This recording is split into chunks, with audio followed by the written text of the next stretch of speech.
The Mist Dweller. Lyra Zendri stood at the edge of Lake Lumina, her purple skin glowing softly in the dim twilight of Azura. The perpetual mist that surrounded her world, a fine, shimmering haze composed of crystalline particles, drifted around her like a living thing.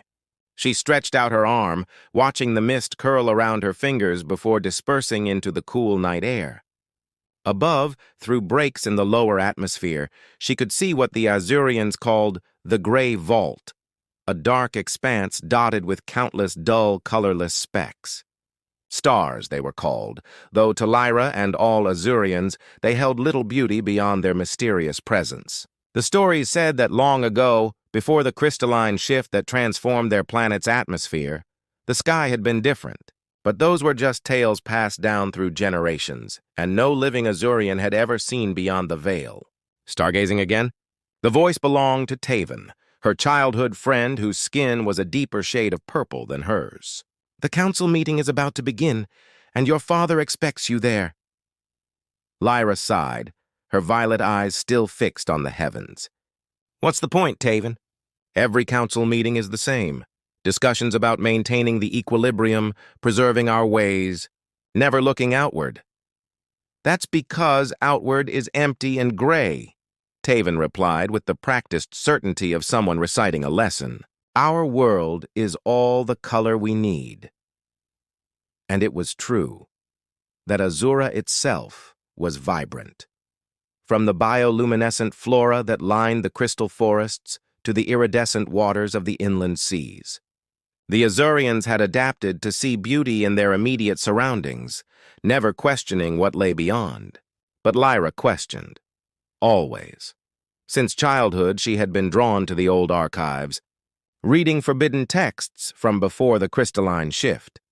Texts that spoke of colors in the sky, blues, reds, golds, words that had no meaning to modern Azurians who only saw such colors on their planet. Never above it. "My father can start without me," Lyra said, sitting on a rock and pulling out her journal. Inside were sketches of what she imagined the stars might truly look like, based on ancient descriptions. Taven shook his head. "As the daughter of the chief archivist, you have responsibilities. And as a scientist, I have questions." She flipped through her journal. "The ancients wrote about stars having different colors, Taven. What if they were right? What if everything we see is filtered through this mist? Even if that were true, what does it matter? We have everything we need here." Lyra closed her book with a snap. "Doesn't it bother you to think we might be missing something magnificent?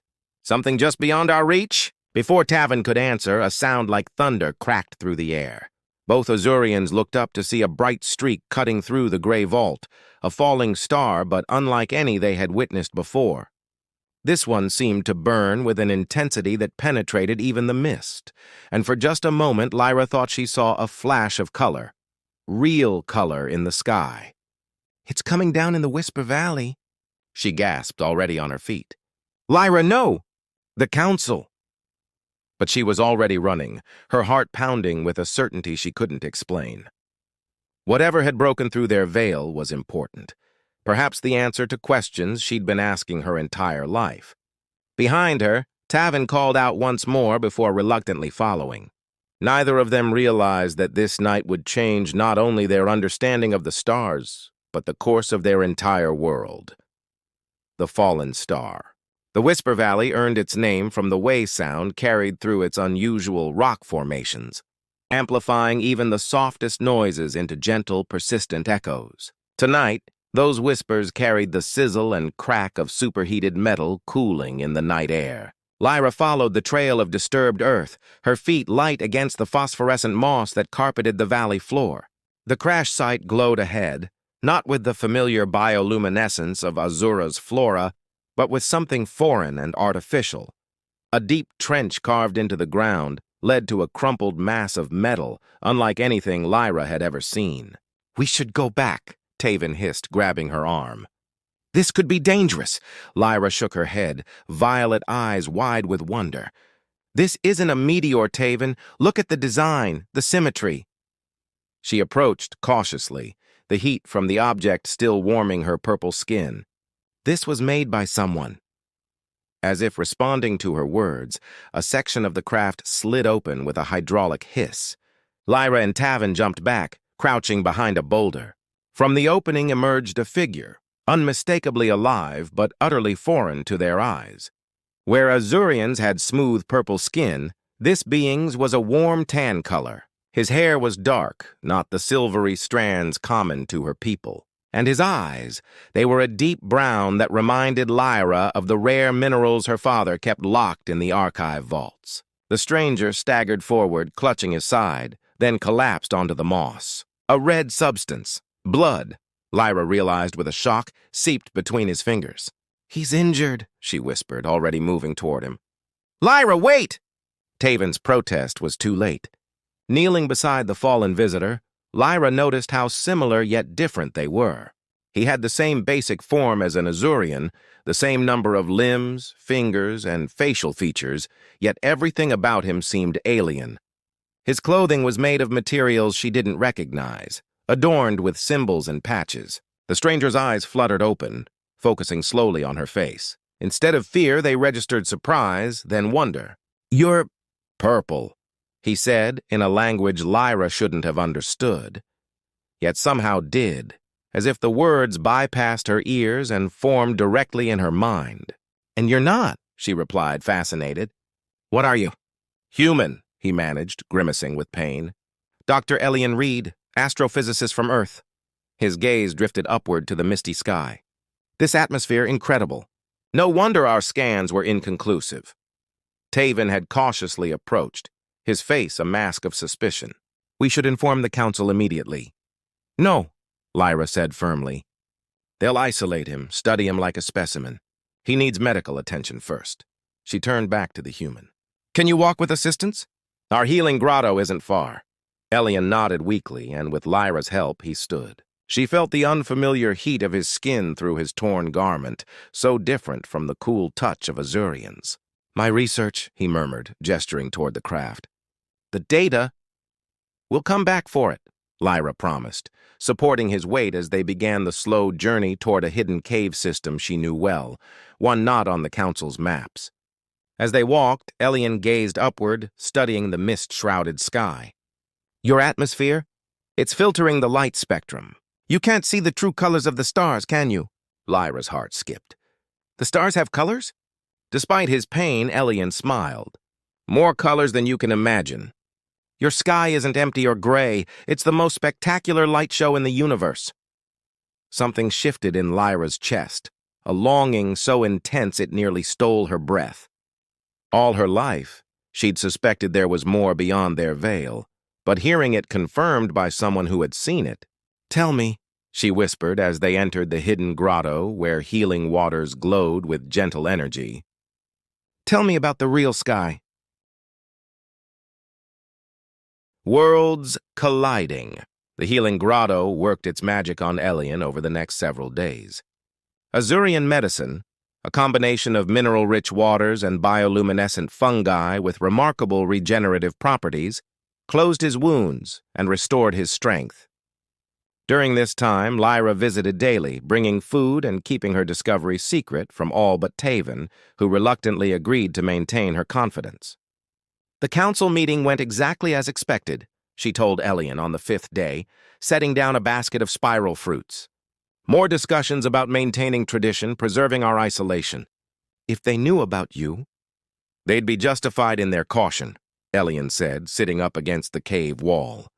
His brown eyes reflected the blue glow of the healing pool. "First contact between civilizations is historically complicated." Lyra settled beside him, their shoulders almost touching. "Is that why you came? For first contact?" He smiled, shaking his head.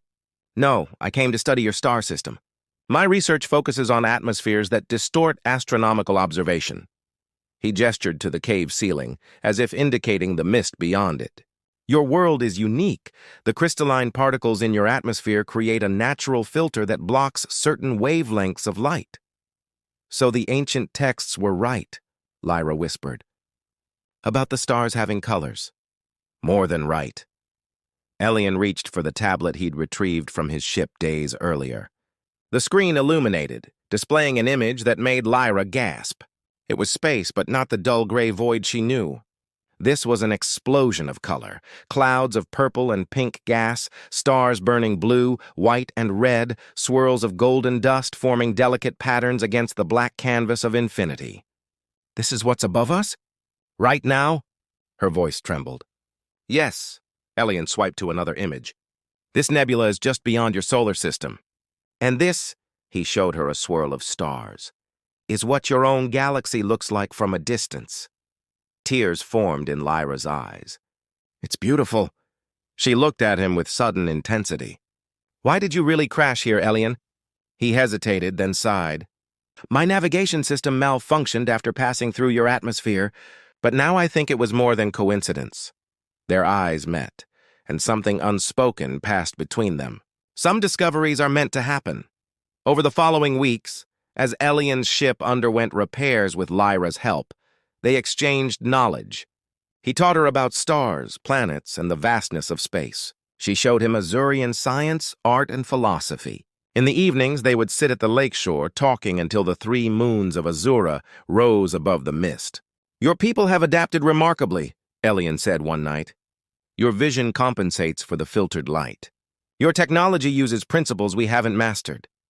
"Yet we've been blind to what's above us," Lyra replied softly. She'd moved closer to him, drawn by something she couldn't explain, a connection that transcended their biological differences. Elian's hand found hers in the dim light, his fingers intertwining with her purple ones. The touch sent a current of sensation up her arm. "I've never met anyone like you," he said, his voice low. "Someone who questions everything, who sees beyond limitations. And I've never met anyone who could show me answers I've sought my whole life," she whispered back. When their lips met, tentatively at first, then with growing certainty, Lyra felt as though she was discovering a new spectrum of feeling, colors of emotion she hadn't known existed. His embrace was warm against her cooler skin, his heartbeat faster than an Azurian's. Different, yet somehow perfectly complementary. Later, as they lay beside the gently lapping waters, looking up at what they now both knew was a vibrant cosmos hidden behind a veil, Elian spoke the words that would change everything. "My ship is almost repaired." His fingers traced patterns on her bare shoulder. "Tomorrow it will be ready to launch." Lyra felt her heart constrict. "You're leaving." "I'm offering you a choice," he said, turning to face her. "Come with me. See the stars as they truly are, not just in images. Experience the universe beyond the veil." Silence fell between them, filled only by the soft sounds of the Azurian night and the weight of a decision that would redefine her world forever. Beyond. The veiled dawn broke over Azura with its characteristic lavender light, filtering through the crystalline mist. Lyra stood at the entrance of her family's dwelling, a small bag containing her most precious possessions clutched in her hand. Behind her, the only home she'd ever known waited in silence, her farewell message to her father glowing softly on his communication panel. "Are you certain about this?" Taven asked, his expression torn between concern and understanding. He'd come to respect Elian over the past weeks despite his initial suspicion. Lyra nodded, her violet eyes reflecting resolve. "I've lived my entire life wondering what lies beyond our atmosphere. Now I have a chance to see it." She touched her friend's arm. "You could come too." Taven shook his head. "My place is here with our people." "But yours?" He smiled sadly. "Perhaps yours has always been among the stars." Their farewell was brief but heartfelt. Lyra knew the council would be furious when they discovered what had happened. An Azurian leaving with an off-worlder, breaking centuries of isolation. But she also knew her father would eventually understand. Hadn't he been the one who first showed her the ancient texts that spoke of cosmic wonders? When she reached the repaired ship in Whisper Valley, Elian was making final preparations. The vessel looked almost elegant now, its damaged sections replaced with Azurian materials that integrated surprisingly well with the Earth technology. "Second thoughts?" Elian asked when he saw her hesitation. Lyra shook her head. "Not about going, just about returning," he finished for her, understanding immediately. "This isn't one way, Lyra. I promise you can come back whenever you wish." Relief washed over her. As much as she yearned to see the universe, Azura was still her home. The interior of Elian's ship was compact but comfortable, designed for long research expeditions. As she settled into the co-pilot seat, Lyra felt a mixture of terror and exhilaration unlike anything she'd experienced before. "Ready?" Elian asked, his fingers dancing over the control panel. Lyra took a deep breath and nodded. "Ready." The ship hummed to life, rising slowly at first, then with increasing speed. Lyra watched through the viewport as her world shrank beneath them. The crystal forests, the glowing lakes, the familiar landscapes of her childhood becoming miniature versions of themselves. "Here it comes," Elian said softly as they approached the upper atmosphere. The veil. The mist thickened around them, obscuring everything in a swirl of shimmering particles. For a moment, Lyra felt a pang of doubt. What if the ancient texts were wrong? What if the universe beyond was just as gray and lifeless as it appeared from Azura's surface? Then suddenly they broke through. The transition was so abrupt that Lyra gasped, her hands gripping the armrests. Where there had been dull grayness, the viewport now revealed a tableau of such overwhelming beauty that she couldn't process it all at once. Stars burned in vibrant colors: azure blue, fierce white, smoldering red, warm yellow. A nearby gas giant glowed with bands of orange and cream, and beyond, a nebula spread its gossamer tendrils in shades of magenta and indigo against the velvety blackness of space. "Oh," she whispered, the single syllable containing a universe of emotion. Tears streamed down her purple cheeks, catching the light of 1,000 distant suns. "Oh, Elian," he reached over, taking her hand in his. "This is what I wanted to show you. What your people have been missing for generations." Lyra couldn't speak. Every description she'd read, every imagining she'd attempted, paled against the reality. The colors weren't just visual, they seemed to resonate within her, awakening something primal and profound. "There's more," Elian said, programming a new course. "Much more." Over the next hours, they skimmed the outer reaches of Azura's solar system. Elian showed her ice moons with geyser plumes shooting crystalline particles into space, asteroid fields that glittered like jewels in the light of their sun, and phenomena that had no name in her language. When they finally paused, orbiting a small moon at the system's edge, Lyra turned to him with eyes that had absorbed wonders beyond imagination. "All my life," she whispered, "I've been living in a shadow, seeing only outlines where there should have been color." She placed her hand against his cheek. "Thank you for showing me the light." Their kiss deepened with a new intensity, a celebration of discovery, of boundaries crossed, of two beings from different worlds finding connection amid the vastness of space. Later, as they drifted in comfortable silence, watching a meteor shower ignite the darkness with streaks of gold and silver, Lyra made her decision. "We need to take this back to my people," she said quietly. Elian looked at her questioningly. "Not just images or descriptions," she explained, her mind racing with possibilities. "We need to find a way to help them see what we've seen, to understand what they've been missing." A slow smile spread across Elian's face. "I think I might know how." Cosmic Heart, the council chamber of Azura, had never been so crowded. Word had spread quickly after Lyra and Elian's return. Tales of the purple-skinned woman who had left with the alien visitor and returned with impossible stories. Now, members of all 7 settlements had gathered, their expressions ranging from outrage to curiosity. Lyra's father, Chief Archivist Zendri, stood at the center of the chamber, his dignified features composed despite the storm of emotions he must have felt at his daughter's actions. "You broke our most sacred laws," he said as Lyra and Elian entered. "You left our world with an outsider, exposed us to unknown risks." "I discovered truths that have been hidden from us for generations," Lyra replied, her voice steady. The journey beyond the veil had changed her. There was a confidence in her bearing that even the most critical council members couldn't help but notice. "And what truths are these?" asked Elder Varen, her wrinkled purple face skeptical. "That the universe is as empty as we've always known?" "No," Lyra shook her head. "That it's more full of wonder than we ever imagined."